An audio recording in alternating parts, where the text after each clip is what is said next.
Om Bhur Bhuvasvaha Tat Savitar Varinyam Bhargo Devasya Nimahi Diyo Yona Prachodayat. Gayatri Mantra.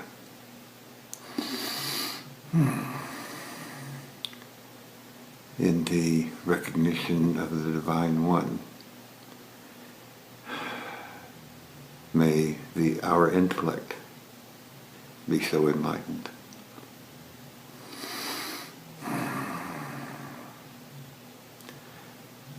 Triambakam Yajamahe Sugandhim Pushtivardhanam Uvar Ugamiva Bandhanand Mrityor Makshya Mamritat.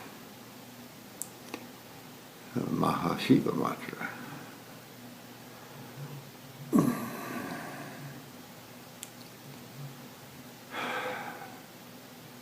By the divine grace of Shiva, may your fragrance fill us so that we no longer miss the mark.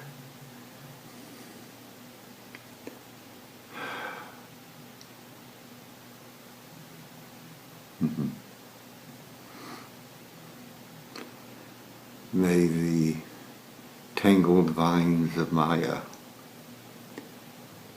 come to wholeness and oneness in the harvesting of the fruit. We easily fall off the vine. That is consciousness.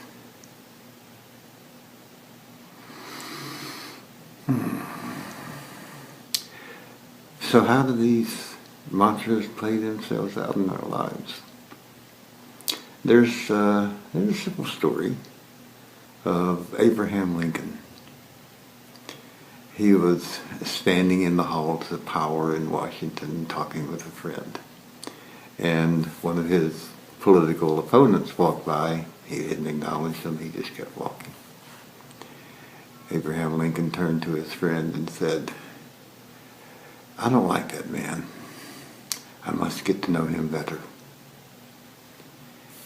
This is the intellect, the higher intellect, the one that's not involved in the tangles of the world.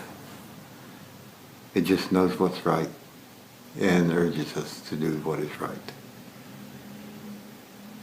It takes this tangled web that is in our bodies and our minds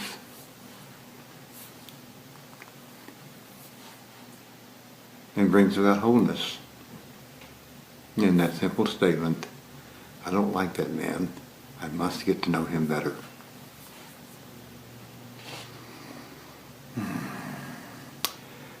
We're going to be speaking of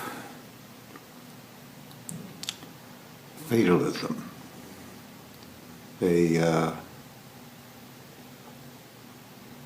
system of thought that Abraham Lincoln embraced in his life. And it was a guiding light in his life. Fatalism then did not mean what it does now.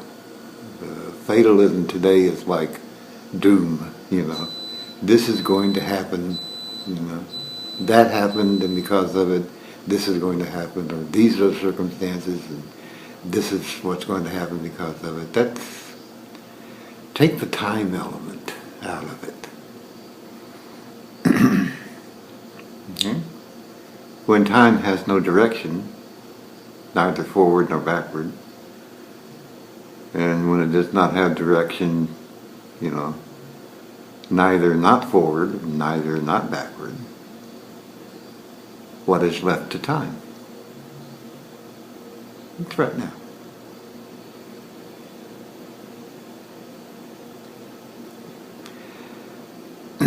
And so fatalism, as he practiced it, and as others did at the time, was the recognition that these are the circumstances. This is what happens. This is what is happening now. It's fatalism. But it also encourages going beyond the circumstances to a greater understanding of things, and so a greater compassion. An example has been used, I don't know who did this, but I've thought about it for a number of years, that say there were two men, and this is prior to the Civil War. There were two men. One was born and raised in the South, the other was born and raised in the North. The man born and raised in the South would be more inclined toward the traditions of that culture. And we don't have to say the word how human beings treated other human beings in that culture. It's a horrible thing. I'm from the South. I know the consequences of it that can last for generations. The one in the North, on the other hand, would be raised with those values, and so would be in opposition to the man in the South concerning many things. But let's say they were switched at birth, so that the man born in the South was raised in the North, just about from day one. Okay, and the man born in the North was raised in the South. What would happen? Well, the man born in the North didn't know he was born in the North. He was all he knew was his life in the southern part of the United States. He would have those values. And the man who was born in the South, raised in the North, that's all he ever knew, he would have those values. So what is this personality that comes about? What is this thing that is created or arranged as to society and culture? Alan Watts and Terence McKenna had much to say about this. The Buddha had a great deal to say about it in his own way, and that one of the things that you have to accomplish on this path is being free of all cultural conditioning. So as to these men who were switched at birth, who if they had stayed in their setting when they were born, where they were born, they would display a different personality, to a degree, according to the influences of the social environment. So when they are in opposition to one another, in the recognition of this, what's to be done? Understanding and then compassion. That's all that's left. Understanding and compassion.